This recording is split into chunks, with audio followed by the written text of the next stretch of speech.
Hey friends, a big hello to everyone. I'm thrilled with the Diablo 4 trailer and would like to watch it again with you and comment. It starts off with meat. The meat doesn't make up the main interest of this trailer. It's just a nuance of curiosity that I don't think Blizzard would have been able to show such brutality and such misery before without the 18+ rating. Look at her face. That's it. The feeling of pain she no longer feels, but she did. This is a living person, this is a living woman. And the nuances of emotion on her face are an important, I believe, part of this trailer. Just that she was wrinkling. It would have been a big difference if she hadn't been in pain at all, leaving chunks of meat from her feet on the glowing lava in hell, literally in hell. If she hadn't been in any pain at all. Or if she was walking and squirming in pain the way a human being would squirm, imaginable. She is experiencing pain and overcoming it. And that is her merit. If there were no pain at all, there is no merit. Squirming harder, hiding that pain less, the merit would be less. She is not insensitive. And she's not a monster, hardened to the point where she no longer feels anything. She does feel. And we've been shown that so elegantly. It's a marvelous work of light. What we're seeing now. Who's that? Are they people?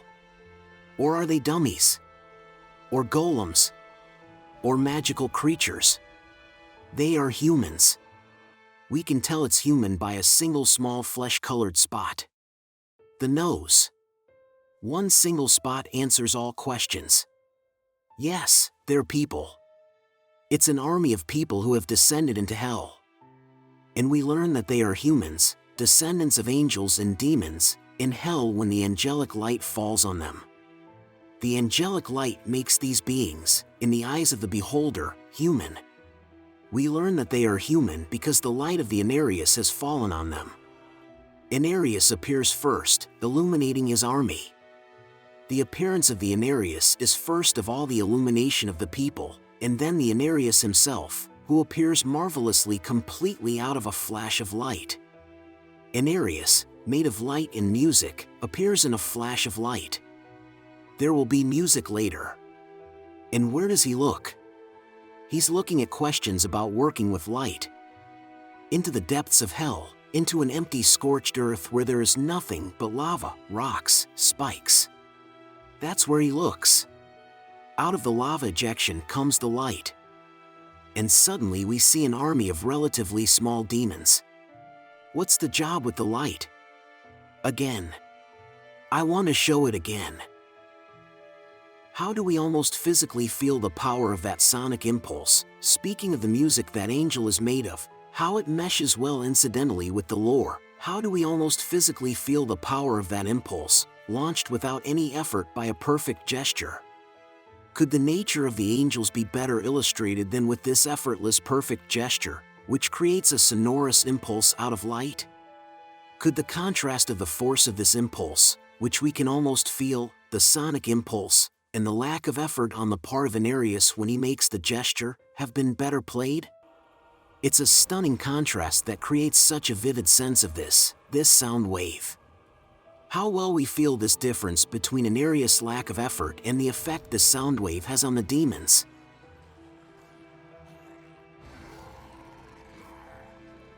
Look again now at this woman's face. She is experiencing fear, she has experienced pain and immediately overcame it, and she is experiencing fear, she is alive. It's not that she doesn't know fear, she knows and overcomes it. Again, that's the value. That's the merit. The fleeting shadow of fear on her face was visible to all of us and has passed. I question the tactical science of what's going on now, why she's standing in front of people with shields, and whether there's really a point to such long spears, other than the cinematic, other than it looks spectacular. Everything can be explained away by some kind of magic. Look at this, friends. These are the people who are here in the name of Anarius. They are here, being absolutely loyal to Anarius, brought here by Anarius to hell, probably to die. What has this woman gone through now? She's left a pile of meat on the lava, almost without signaling that she's in pain.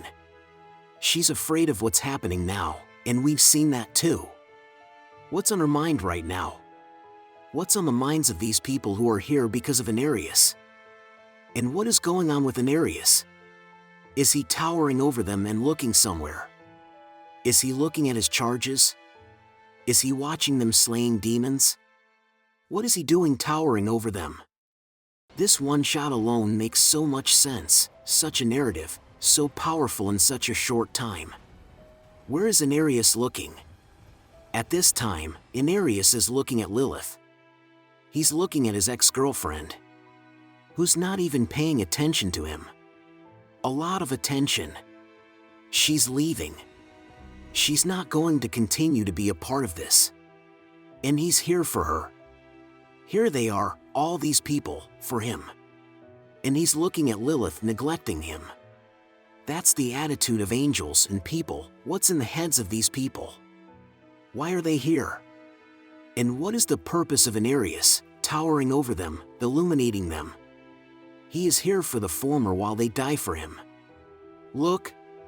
This woman has left half her feet on the lava, and she sees the angel rushing towards her ex and continues to worship him. Worships him especially now because she's seen him and that's all she needs. Giving herself up, revealing herself with this hand gesture as he flies away from her, leaving them all behind, here for the slaughter to her ex. How well we feel again the way Anarius overcomes this gravity. Or what is it? I don't know, anti-gravity of some sort. His ground, Anarius' infernal angel, doesn't want to let him in, doesn't want to let him land. And how we feel this overcoming. What we've just seen is almost a physical sensation of trying to match incompatible magnets with each other. How much that physical sensation is conveyed by the picture. It's just an amazing picture in itself. What light, what composition. Everything we see in the foreground is of minimal importance. That light, the placement of those demons, and what really matters is in the depths of this picture of Lilith. The viewer experiences a sense of movement.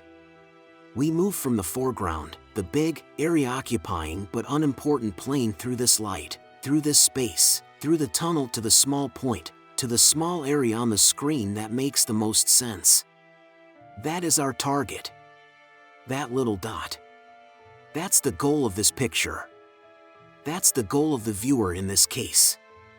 And all this light, all this composition from light to dark, allows us to experience a sense of movement from here, deep down, from the unnecessary to the necessary.